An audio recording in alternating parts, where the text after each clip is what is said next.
جابني كيتي يا ربي كوان جبات لفسو بين الكافي والنون التي أمري مراك تاسسو سكنني لي حاجة كينيا هندو موانو يا السلام عليكم ورحمة الله وبركاته. كبجمتتا في جالة تمتتا وردفتتا چانالا روزاتو بأرس أكام جرتو نغا كيساني بكا جرتو نوتي نغا فرام النساء سنين هاجراتو أنغفتو ودوغو يارا في سميت كبادي في كانسين نغي سوتا اتيانسي غرباليناتي كانسين چيسي سوتا سرنا هندي فما موتما نغيان تمرمو humni qindoomina nageenyaa beeksise. Nageenyi akka dhufuu fi tasgabbiin mootummaa haarawaatiif sirni kadhannaa geggeeffamee jira. Buqqaatota Sumaalee irraa buqqaan deebisanii dhaabuuf deeggarsi birrii miliyoona 10 kennamee jira. Naannoo kibba aanaa addaa Alleettii balaa tiraafikaa qaqqabeen lubbuun namoota 8 darbee jira. Boqonnaa haaraan kunis seenaa biyya keenyaa keessatti iddoo guddaa qabata jedhan Aadde Adaanech Abeebee. Sirna carraa baasuu herreega qusannaa qonnaan bultoota baankii hojii gamtaa Oromiyaa geggeeffame. Hooggantoonni biyyoota alaa sirna hundeeffama mootummaa haaraa Itoophiyaa irratti hirmaatan gara biyya isaanii deebi'uu eegalamee jira. Yuunivarsiitii Harammayyaa deeggarsa meeshaalee barnootaa taasisee jira. Ambaasaadder Leencoo Baatii xalayaa muudama isaa mootii Saudi Arabiyaaf dhiyeesse. Baankiin biyyoolessaa dorgoma liqaa irratti ka'ee fooyya'insa taasise. Magaalaa Sabbataatti dhaabbanni barbaree sagatuuraa fi biyyee diimaadhaan waliin makuun gabaaf dhiyeessaa ture to'atame. Mootummaa Itoophiyaa waliin hariiroo cimaa ni qabanna. Hooggantoota ministeera biyya alaa garaagaraa. Humni qilleensa federaalawaa Riippaabilikii Itoophiyaa humna qilleensa ramaddii giddugaleessaa raawwii hojii olaanaa argamsiisuuf guddina sadarkaa laatee jira. Komishineerri poolisii federaalawaa uummata Itoophiyaa mara galateeffatee jira. Amma gara bal'ina oduutti isin ceesisa. Yuunivarsiitiin Finfinnee barattoota 6,000 ol eebbisiise. Yuunivarsiitiin Finfinnee barattoota muummee garaagaraatiin barsiisaa ture 6,163 eebbisiiseera. Sirni eebbichaas Addabaabaayii Muummichaatti geggeeffameera. Eebbifamtoonni kanneen keessaas 155 eebbifamtoota digirii sadaffaati. Eebbifamtoonni 2,559 sadarkaa digirii lammaffaa fi sadaffaa 3,404 ammoo digirii jalqabaa yoo ta'an 1,883 dubartootaadha. Yuunivarsiitiin Arbaa Minci torban hawaasummaa 6ffaa geggeesse. Yuunivarsiitiin Arbaa Minci eebba barattoota 34 ilaalchisee sagantaa cufiinsa torban hawaasummaa 6ffaa geggeesseera. Yuunivarsiitichi tajaajila hawaasaan qindaa'e ta'ee waggoottan 6 lataa jiraachuu ibse. Tajaajilli hawaasa yuunivarsiitichi kennus tajaajila gorsaa, seera bilisaa, barnoota qindaa'aa, gaheessotaa fi hojiilee hawaasummaa garaagaraa ta'uu ibseera. Yuunivarsiitiin naannoo Oromiyaa barattoota 3,490 eebbisiise. Yuunivarsiitiin naannoo Oromiyaa barattoota 3,490 muummee barnoota garaagaraatiin barsiisaa ture eebbisiisuun ibsameera. Yuunivarsiitichi barattoota muummee garaagaraa sagantaa idilee, galgala, barnoota fagoo akkasumas sagantaa torbaniin barsiisaa ture digirii jalqabaa fi lammaffaan eebbisiiseera. Yuunivarsiitichi bara hundeeffama isaa irraa eegalee hamma naannoo Oromiyaa cimsuudhaaf barnoota qaroominaa fi leenjiin akkasuma kan itti fufu ta'uu hubachiiseera. Yuunivarsiitiin Finfinnee qorannoo adda addaa rakkoolee biyya furan hojjechaa jira. Yuunivarsiitiin Finfinnee qorannoo adda addaan rakkoolee biyya furan hojjechaa jira jedhan Pireezidaantiin Federaalawaa Dimokiraatawaa Riippaabilikii Itoophiyaa Saalewarq Zawudeen. Pireezidaant Saalewarq Zawudeen sirna eebba Yuunivarsiitii Finfinnee irratti argamuun barattootaa fi maatii barattootaa akkasuma barsiisotaa fi qooda fudhattoota hundaan baga gammaddan jedhaniiru. Biyya keenya rakkoolee garaagaraa keessa darbuun har'a gahuu keenyaaf Rabbiin haa galatu jedhaniirus. Jilli Pireezidaant Shimallisiin durfamu aanaa Dolollaatti Intarpiraayizii sanyii filatamaa Oromiyaa misooma qonnaa seerfataa daawwate. Jilli Pireezidaant Shimallis Abdiisaan durfamu garee maayikiroo dinagdee waliin godina Arsii Lixaa aanaa Dolollaatti Intarpiraayizii sanyii filatamaa Oromiyaa misooma qonnaa seerfatoo daawwateera.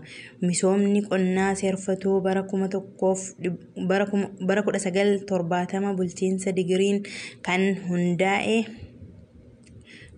bulchiinsa dargiin kan hundaa'e waggoota shanan darbaniif osoo hin misoomin kan hafee fi yeroo ammaa kana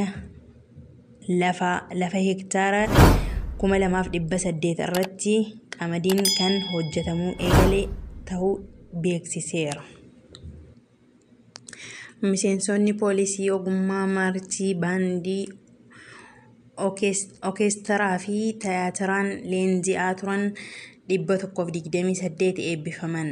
Koomishiniin Poolisii Magaalaa Finfinnee miseensota poolisii ogummaa maarchii baandii orkeestaraa fi tiyaatiraan leenji'aa turan 128 eebbisiise. Koomishinichi ogummaa kanneen eebbisiisuun isaa yeroo jalqabaaf akka ta'e ibseera. Leenjichi qindoomina Koomishinii Poolisii Federaalaan kan kenname ta'uu fi miseensonni kunniin akka ogummaa isaaniitiin baatiiwwan 7 hanga 14tti leenji'aa turuu ibseera.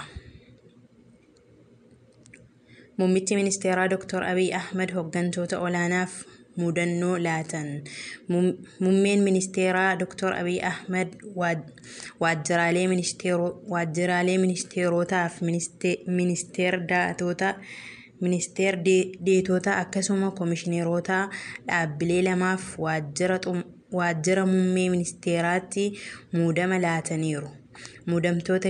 Muudamtoota keessaas morkattoonni siyaasaa gara miseensota hooggansaatti kan makaman yoo ta'u, paartii Intaa irraa aadde Turumaan Abaataa ministeer deetaa ministeer pilaanii fi misoomaa akkasumas paartii walabummaa fi tokkummaa irraa aadde Nabiyaa Muhammad ministeer deetaa ta'uun muudamaniiru. Itoophiyaan seenaa boqonnaa haaraa wayita eegaltetti eebbifamuun keessan itti gaafatamummaan dachaan isinirra jiraatu taasiseera. Yuunivarsiitiin Finfinnee yeroo 72ffaaf muummee garaagaraatiin barattoota 6,000 ol addabaabaayii michoomaatti eebbiseera. Kaantibaan magaalaa Finfinnee fi walitti qabdoonni boordii yuunivarsiitichaa aadde Adaanach Abbabee Eebbifamtoota maatii eebbifamtootaa fi barsiisotaa fi hojjettoota yuunivarsiitichaan baga gammaddan jedhaniiru. Aadde Adaanech barattoota eebbifamaniif ergaa dabarsan. Itoophiyaan seenaa boqonnaa haaraa wayita eegaltetti eebbifamuun keessan itti gaafatamummaa dachaan akka isinirra jiraatu taasiseera jedhan. Burraayyuutti jala bultiin Irreechaa Malkaa Ateetee marii paanaaliitiin kabajamaa jira. Godina addaa naannawaa Finfinnee bulchiinsa magaalaa Burraayyuutti jala bultiin ayyaana Irreechaa Malkaa Ateetee marii paanaalaatiin kabajamaa jira. Marii paanaalii kana irratti abbootiin gadaa, haadholiin siinqee, qeerroo fi qarreen akkasumas kutaan hawaasaa garaagaraa hirmaachaa jiraachuu ragaan waajjira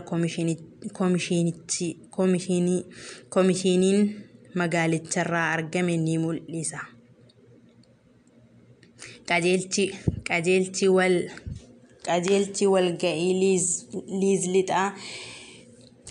walga'ii liiz lixaa miseensota raayyaa ittisa biyyaaf sadarkaa guddinaa laate. Qajeelchi walga'ii liiz lixaa miseensota raayyaa ittisa biyyaaf sadarkaa guddinaa laateera. Miseensota raayyaa ittisa biyyaa hojii isaanii bu'aa gaariin galmeessaniif guddinni sadarkaa kan laatame tahuu maddi ministeera raayyaa biyyicharraa arganne ni mul'isa. Talaallii busaa yeroo jalqabaaf argame bu'aa qorannoo waggaa 100 oliitti jedhame. Talaalliin busaa yeroo jalqabaaf argame bu'aa qorannoo waggaa 100 oliitti jedhameera. Daarekteerri Giddugala To'annaa fi Ittisa Dhukkubaa Afrikaa SDS Joon Naayik Goosen talaalliin dhibee busaa argamee damee yaalaaf faayidaa olaanaa qaba jedhaniiru. Busaan Afrikaatti aldeemota ajjeesuun isaa jalqaba tahuu ibsan.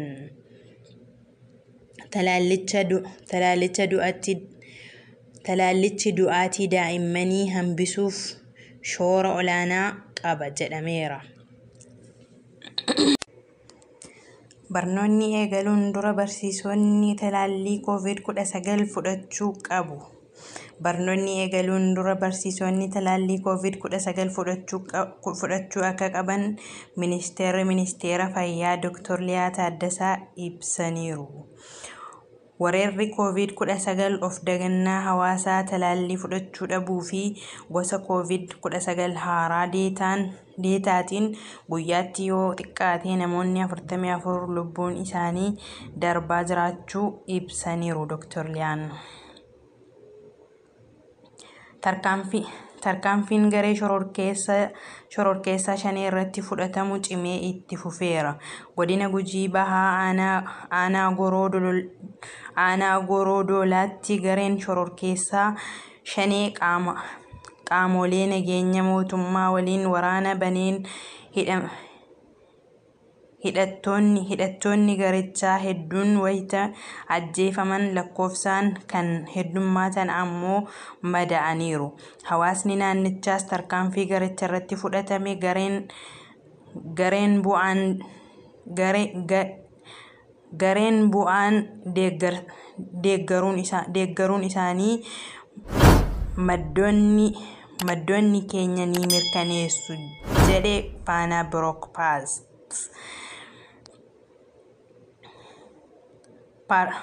Paarkiin tokkummaa waggaa 2 keessatti daawwattoota miliyoonaa ol keessummeesse.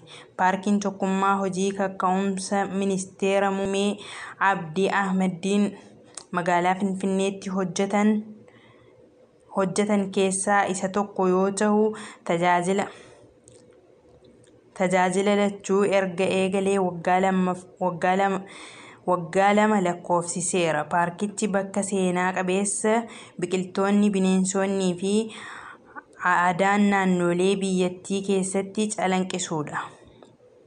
Waggaa 2 keessatti daawwattoota biyya keessaa fi alaa 500 fi 90 keessummeessuus ibseera. kabajamtootaa fi jaallatamtoota hordoftoota chaanaalii kiyyaa har'aaf korfeeffadhee kan isiniif dhufe kana fakkaata. Itti aansuudhaan viidiyoo biraatiin hanga walitti deebinutti nagaa keessanaaf turaan isiniin jedha. Dursa garuu warreen chaanaalii kiyyaaf haarawaa taatan akka maatiinaaf taatan kabajaaf jaallaan isin gaafadha. Kan duraan turtan immoo laayikii, komentii fi sheeriidhaan akkana jajjabeessitan ammallee irra deebi'ee kabajaaf jaallaan isin gaafadha. Dabalata ammas yaada qophii kiyya irratti yoo qabaattan komentii jala naaf kaa'aa, yaada keessaniin hin deema. Sababiin isaas miidiyaan kiyya miidiyaa keessan waan ta'eefu komentii keessaniin eeggadha. Har'aaf asumatti hin gabaabbadha. Assalaamu alaikum warahmatullaahi wabarakaatu.